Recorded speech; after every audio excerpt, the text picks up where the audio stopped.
welcome to another conversation with Clipston Publishing. Clipston Publishing is where books come to life. Today, I am in conversation with one of Clipston Publishing's authors.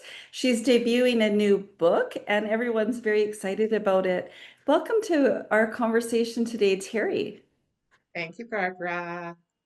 Excellent. I'm so glad you're here. Terry Folks is debuting a book, and she is a spiritually integrated psychotherapist with years of clinical wisdom and a lot to offer today. So, if you're a listener today and you have thought, wow, I think I want to do some inner work.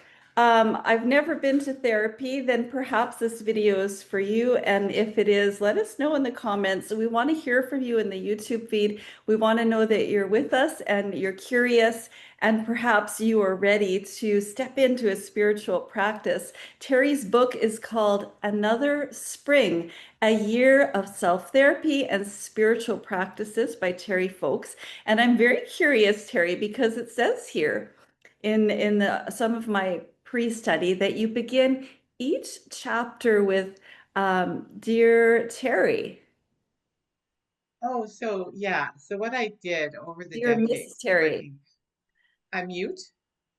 No, Dear Miss And Terry.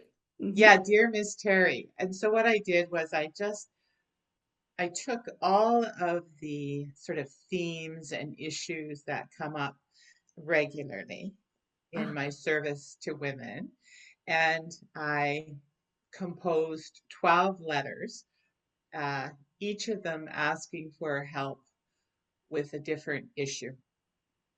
oh, So that was a really I like that style because then it gives me um, an audience. I could actually respond to the person. And because it's not based on any one person, but a composite, then a lot of the women I serve can relate to each of the themes and each of the issues in each of the chapters. yeah. Yeah. I'm genuinely curious about this. And, we won't be able to do all of the themes, but let's pick out a couple of themes that are universal, that would resonate, that are covered in your book, as each chapter is kind of a catalyst, I think, to explore this theme. So, dear Ms. Terry, I like to be playful. What is one theme that you think is really important for readers that you might explore in your book? Well, I think that if a woman comes to me and says that she feels like something's missing in her life, and she's usually overworked, she usually hasn't made time for herself, and but she's feeling like something's missing, and that she wants to connect, and she feels like she's lost her spirit. So that's the first letter actually. And I help her to see that her spirit is alive and well within her, that we just have to access it somehow. And that journey toward wholeness, toward discovering her inner being and what that feels like to spend some time with that inner being every day, if she allows herself, is life changing. So, finding your own spirituality and your own inner being, and when you strip away the roles that you play as a woman, as a mother or a sister, uh, a caretaker or an employee, you strip all that away, and who's left is this magnificent, amazing, beautiful human who is just herself. But a lot of women have lost touch with that beautiful person. So that's one of the themes that runs, actually, it runs through all 12 chapters underneath of each of the sort of broader themes like grief and change or addiction or codependence, which I prefer to call overly responsive to others. Um, yeah, gratitude, abundance. These are all issues and themes that come up for the women that I serve over the years. So those are the basis of the letters. That's beautiful. I love that. I love the the healing work that you're offering to women because women matter so much. And it's so neat that you did start your book with I've got the words right here. I've lost my spirit and I wonder if you can help me find it again. That I mean, that's it really is so okay, I love it. Now your face kind of lit up when you mentioned codependency, I noticed. And you said you described that as people who are overly responsive to others. And what would you say, because you're a therapist, you can help us to women that are putting like that's like an energy outward focus, correct? Yeah. And actually practically speaking. So they would manage other people's appointments. They might handle all the organizational tasks in a household and uh, very other focused, meaning both energetically and practically. And so this is when I bring in the wheel, my wellness wheel, and it's divided into four uh, quadrants. And one is spiritual, one is physical, one's intellectual, and one's emotional. And so I asked them to look at their wheel and see if it's a little wobbly. And for some of them, it's the first time they've ever thought about actually looking at their own wheel and taking care of it and not looking at someone else's wheel, their partner's wheel, their child's wheel, other people's wheels. It's like you're allowed to actually look at your own wheel.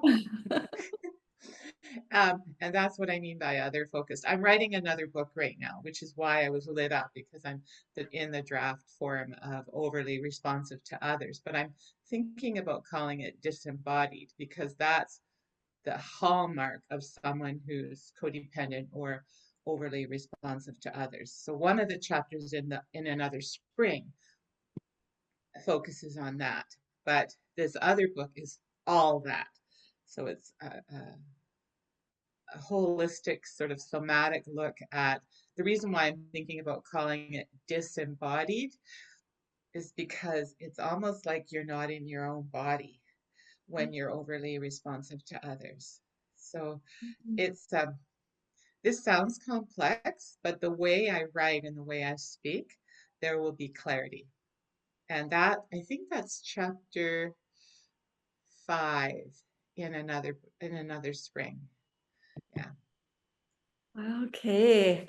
I like to leave some mysteries. You know, we have all these different themes that you're exploring so that you can achieve a more conscious connection.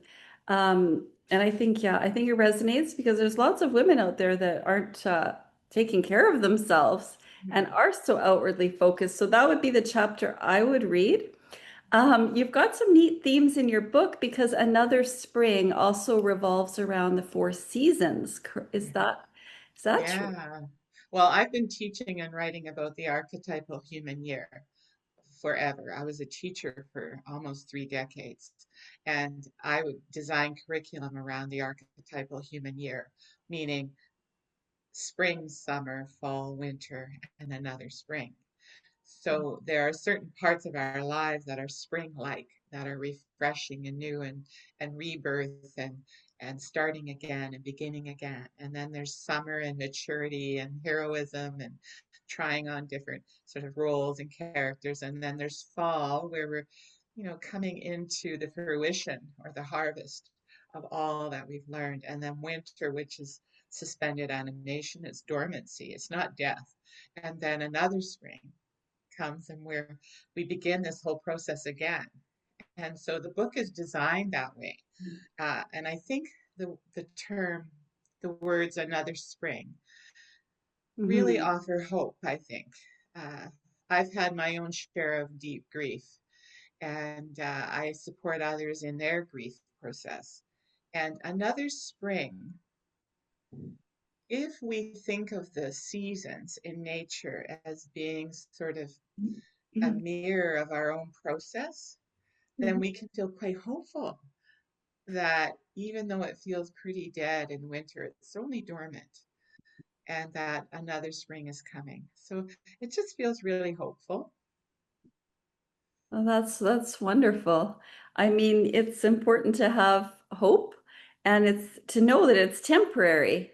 It's a season. That's right. Yeah. Yeah. And things and nature, the world. I mean, the whole premise of my book is if we heal ourselves, we can heal the planet. And I'm an eco-feminist, meaning I bring in nature in every chapter. I talk about how we can fulfill ourselves in the spirit and look after the planet as we're going about our inner work. So the true sort of underpinning of the book is if we all, each of us individually, take responsibility for our own consciousness, our own evolving consciousness, we can affect the collective. The whole collective is lifted up by our work as a single person, which is so hopeful, speaking of hopeful, because we're in really interesting times and we need some hope. Absolutely. Hope. Yeah. I want to get on the hope boat, and I think we do need hope because these are very complex, intense times. And so the invitation that we can do our own inner work and affect the greater consciousness is really, really important work. And so I didn't know that you were an ecofeminist, but I did love the cover of your book that is woven in like a spiral of nature, with leaves and colors and even a little blue butterfly. Yeah, it's beautiful. And it spoke to me and all the interconnection that we have. Everything's connected. So this We is are one. We are all connected. Yeah. Sorry to interrupt you, Barbara. No, I love that. And so I want to like get the readers and get our audience excited because this book is debuting and it's a tool. In fact, in your second line of the title, it says a year of self-therapy and spiritual practices. And so then I was curious, genuinely, like self-therapy. What does that mean? Why is that important? Well, I believe in empowerment because I'm also a feminist. So, and what that means is every woman already has what she needs inside. Mhm. My role is just to draw that out, to help her remember herself. Oh. And when I think about empowerment, I think, well, why not give her the goods? Why not give her the book? And then she can just work through the practices and the little strategies and keep her journal and do this amazing journey of self discovery. And then maybe next year she can start all over again and work her way through it because on the spiral, Mhm. when we're ready, we go deeper into the issue. Sometimes the first time through the spiral sometimes feels like just touching the surface gently, you know? And then once they realize that we're going to laugh and we're going to cry together, and it's going to be quite lovely. Um, my practice is unusual. People really look forward to coming to the therapy. Well, because we do spend a lot of time. I have a good sense of humor, and I try to make it gentle but firm. Okay. And I give soul work. And I invite them to consider their soul work or homework or hard work. I invite them to get courageous and curious. And I'm there to help sort of contain all that. Um, yeah, it's a beautiful privilege to serve women. I have to tell you, I learn something every day. Wow. I don't doubt it. It's nice that you acknowledge that because women are truly beautiful. We are beautiful beings. Women are containers, and I have no doubt that you hold and create a container of safety for women to go inside. Yeah. Well, you were talking earlier, just before we started um, recording, we were talking about how people might be nervous about coming to therapy, and that I put some things in place to kind of help ease the way. And one of them, and then I write about this quite extensively in the book, that uh, if I'm Jungian and I'm also Rogerian, and So spiritually integrated just means that together in the relationship, we consider a holistic view of healing. But Carl Jung was a student of Freud, and he went way further than Freud, and he um, coined the term synchronicity. And this is an awareness attitude, a perspective or a position where you're always looking for miracles. You won't miss them if you're looking for them. If you wake up in the morning and say, I wonder what's going to happen today. And sure as shoot, something beautiful is going to happen because you're expecting it. You're Yeah. kind of aligned with that energy or that vibration. And if you're looking and aware, you'll see them. So I ask the people who I'm going to be serving, say in 3 weeks, if they're on my wait list or they're getting ready to come, I'll say, hey, take those 3 weeks and really pay attention to little miracles, big miracles, synchronicities, things you weren't expecting, topics that you suddenly come across, or a book that falls in your lap, or a conversation that you never expected to have. Look for those. And so they're so busy looking for the miracles and they're going to report them to me in the first session that it's pretty easy to, like, it's a That's great great. positive way. Yeah. I'm laughing because the miracles just never stop. It's so funny. Wow, how we Yeah. live we kind of live in parallel realities because unfortunately, and I hate to be a naysayer, it's like two different realities oscillating at the same time because if you're really down and you were watching this, you could say, well, the bad things never stop or the worries never stop or the problems never stop, but there's an alternate reality creation that you can step into, and I imagine folks are guided to do that a little bit more in your sessions and in your book.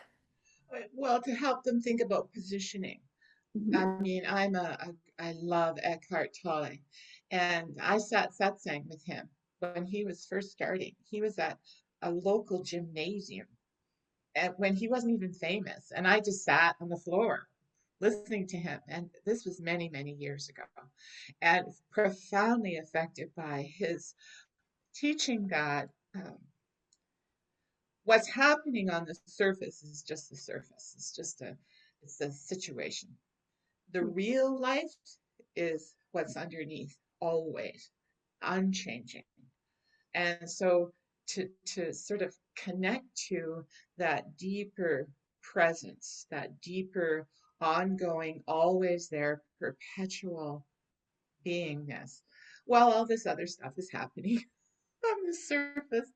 I mean, what an invitation for wholeness that is. And I'm also, I'm a logotherapist too. I mean, Viktor Frankl in Man's Search for Meaning, and I say sick because it's everyone's search for meaning. But in that book, when Mhm. he talked about his experience in Dachau and Auschwitz, it was horrible. But he taught us that horrible things can happen, but what meaning do we give it? How do we respond to that?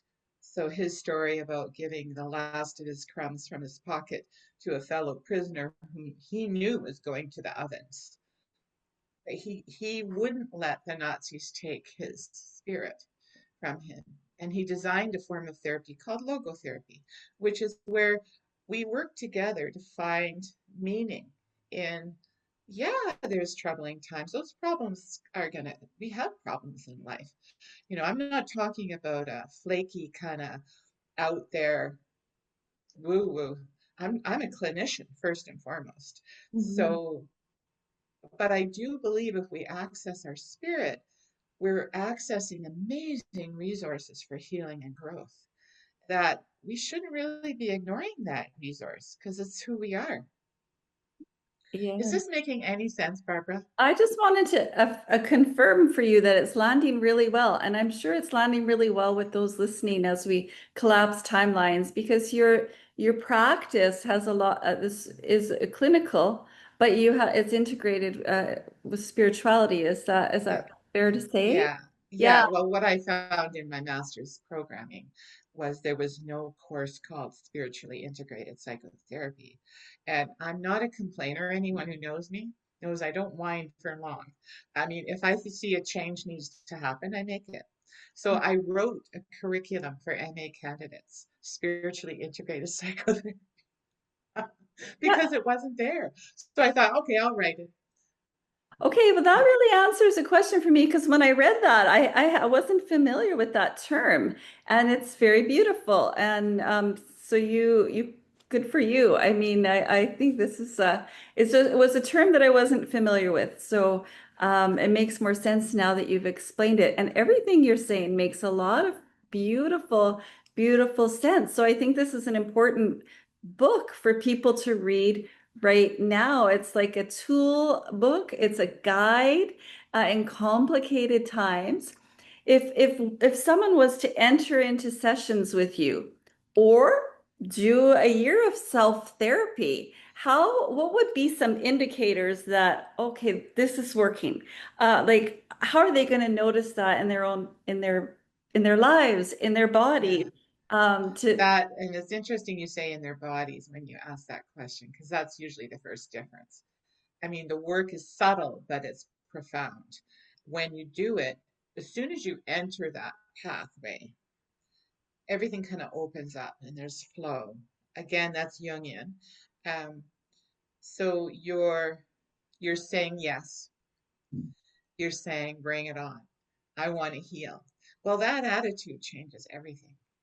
Then you're open to all those strategies and techniques that I offer in the book. You're working it, and you'll feel it in your body first, which is oh, so funny because we don't teach that in Western culture. We kind of romanticize uh, emotion. Well, we romanticize intellect as well. People escape into their heads. And I bring it back into embodiment. So a lot of all the way through the book, there'll be questions around, well, where do you feel that in your body? I call this from the neck down. I call this the big brain, right? And I call it the big brain because she's so intelligent. And she loves you unconditionally, and she loves you so much she'll send you symptoms if you're a little off. She doesn't speak Spanish or English or German. She speaks symptoms. So so she'll try to get your attention and say, "Hey, you might need to stop now and take a little rest, or are you dealing with that issue that you've been kind of avoiding?" Or and you'll get the tap on the shoulder, and it'll usually be in the form of some kind of symptom like a migraine or like a and so you're being invited to wake up. You're being invited to go, oh, and if she notices you're not listening, this is your body talking to you, the big brain. She'll up the ante. So she'll make the symptoms a little louder. So, so you'll listen. ah, my stomach hurts. Yeah. And that in no way implies that you're creating it. No way. I don't enter that school. That's not my school of thought. I've never participated in that's what you're making your own disease. I think that's insulting and quite offensive. But when the big brain warns you in love, then you can pay attention and say, I think I might need to make some changes. And they're usually emotional, spiritual changes. We spend so much time in our brains and our heads, you know, in this Yeah. culture, that to be able to be embodied and to bring in the work that you're doing throughout the book and noticing the changes in your body and your attitude and your outlook throughout the day and how you're relating to others. It's just, it's, I love empowerment. I love watching it. I love watching what happens. That is a very compelling invitation. And you know what just got downloaded to me was empowerment is love. Like when you want your clients to feel empowered or to experience empowerment, it is really kind of a love state, I think. Yeah, I think you're right, Barbara. Yeah, it, Yeah. it is loving. You know, Terry, I want to say that I was speaking with another accomplished author the other day, and she said something that I thought was pretty interesting. She said that, books are back in, and books are, people want books. And actually, reading a book is kind of like taking us into the moment. Yeah. And that's what people want to read books again. What do you think And take about it that? slow. I agree 100%. It's not a soundbite. It's an actual meal. You actually had the meal and you get to enjoy the courses and take your time. The book isn't going anywhere. It's right there. It's solid. And so you can leave it, you can come back, you can reread it. Especially my book is designed to be read year after year and immerse yourself in the strategies because you're going to learn something each time, right? But to have a book, oh, to Yeah. be able to go back to it time and time again, what a Yeah. treat.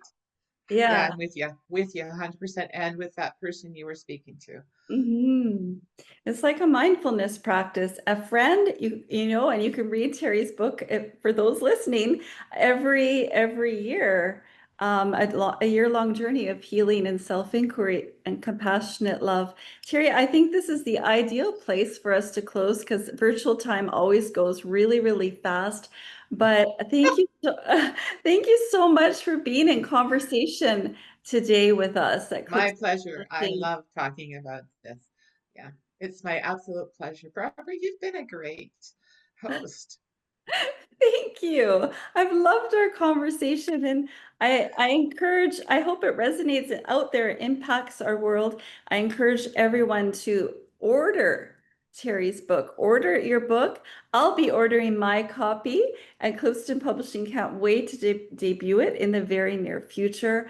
And Clipston Publishing is where women matter, authors matter, and books come to life. Oh, love that. Thank you, Barbara. Thank you, Terry.